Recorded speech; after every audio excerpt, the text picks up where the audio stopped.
তোমার নাম কি? আবুজার গিফারি? হ্যাঁ। তুমি বাংলাদেশের পতাকা চেনো? হ্যাঁ।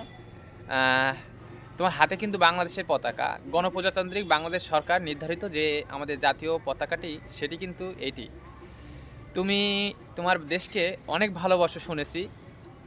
তুমি নাকি তোমার দেশের জন্য জীবনও দিয়ে দিতে পারবা। তোমার দেশের প্রতি এত ভালোবাসা কারণটা কি? আমার দেশের প্রতি আমার ভালোবাসা, আজ আমার স্থান বাংলাদেশ, আমার জন্মভূমি বাংলাদেশ, আমার বর্ডারের কাছে বাড়ি। বড় ভাই, আমার বাসা এখানেই, আমার জন্মস্থান এখানেই। সেজন্য আমি আমার বর্ডার এলাকাকে আমি খুব ভালোবাসি। আগে আমি চিনতে পারতাম না যে বর্ডারটা কি, কিন্তু এই বর্ডারে এসে আমি যে কি একটা মায়ায় পড়ে গেছি। আর আমি আমার একমাত্র দলকে ভালোবাসি, জনাব তারেক রহমানকে ভালোবাসি। আমাদের নেত্রী, আমাদের আপসীর নেত্রী বেগম খালেদা জিয়াকে আমি খুবই ভালোবাসি।